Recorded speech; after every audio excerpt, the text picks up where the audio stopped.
Então nós devemos buscar dentro do nosso íntimo as raízes dos nossos sofrimentos e não apenas tratar superficialmente o nosso problema. E para isso acontecer, é necessário deixarmos de pensar que algo está errado na nossa vida, que está acontecendo algo errado conosco ou na nossa vida, porque não está acontecendo nada de errado na nossa vida, uma vez que nada acontece por acaso. E se nós pensarmos dessa forma, começamos a aceitar os problemas e as adversidades como materiais didáticos para o nosso aprendizado, para o nosso crescimento interior. E conforme nós vamos crescendo interiormente, mais nós nos fortalecemos. E assim faz sentido nós dizermos que quanto mais nós nos fortalecermos interiormente, vamos ficar menos suscetíveis aos sofrimentos emocionais.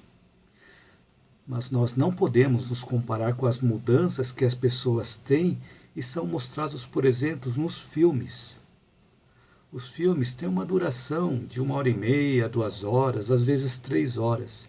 E todas as coisas têm que acontecer nesse tempo. Mas não significa que a mudança real aconteceu nesse tempo, de 1h30, 2 horas ou 3 horas. A nossa mudança vai acontecendo de acordo com uma sequência de pequenas mudanças que nós mesmos fazemos na nossa vida. Tudo vai se encadeando, porque para nós construirmos algo, nós precisamos colocar uma coisa, depois a outra coisa. Por exemplo, em uma construção de casa, construção de edifício, para colocar uma peça acima, nós precisamos ter o alicerce pronto. E depois, a parte mais baixa da construção tem que estar pronta para nós podermos colocar algo em cima. Então não adianta nós começarmos pelo telhado, precisamos começar pelo alicerce, montarmos as paredes e depois colocarmos a parte do telhado.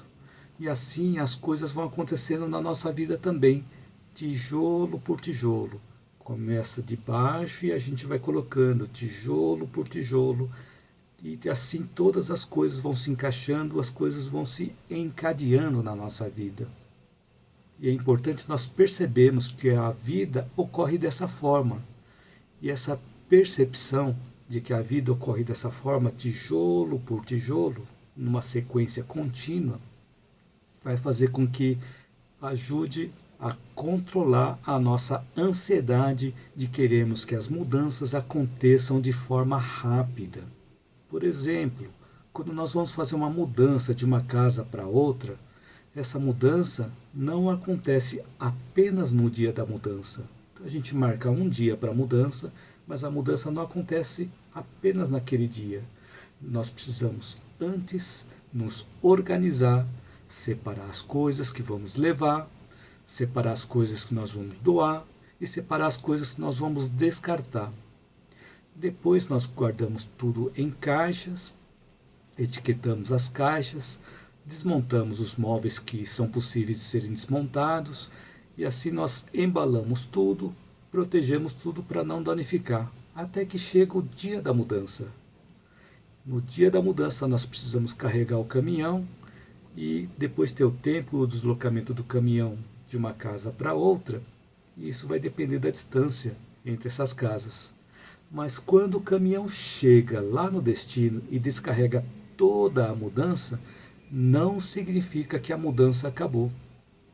Essa mudança ainda continua por algumas semanas, porque nós precisamos desencaixotar tudo, colocar todas as coisas no lugar, limpar tudo direitinho, e isso dura semanas. E às vezes dura o resto da vida, porque estamos frequentemente realizando mudanças na casa. O mesmo acontece com as mudanças que fazemos dentro de nós. Nenhuma mudança acontece de forma rápida. É uma sequência de acontecimentos que nos faz mudar. E o preparativo para a nossa mudança envolve mudança de pensamento, busca por novos conhecimentos e aplicação desses conhecimentos, Porque se nós buscarmos por conhecimento, se não colocarmos em prática, não vai adiantar nada nós termos esse conhecimento. Por isso que é importante nós termos o conhecimento e colocarmos em prática o que fizesse sentido para nós. E essa mudança deve ser contínua. Por que deve ser contínua? Porque quando nós pararmos de mudar, alguma desordem ou alguma confusão ou alguma agitação aparece na nossa vida, nos indicando que nós precisamos continuar mudando. Por exemplo, na natureza, as tempestades vêm e purificam o ar depois de toda aquela perturbação.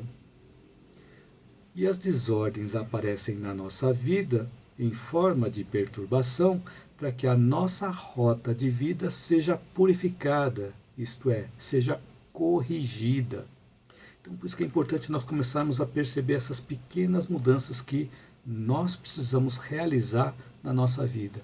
Com as pequenas mudanças, nós vamos conseguir movimentar grandes obstáculos. Então, existe até aquela frase que diz assim: pequenas dobradiças movem grandes portas. Da mesma forma, pequenas mudanças, eles movem também grandes obstáculos.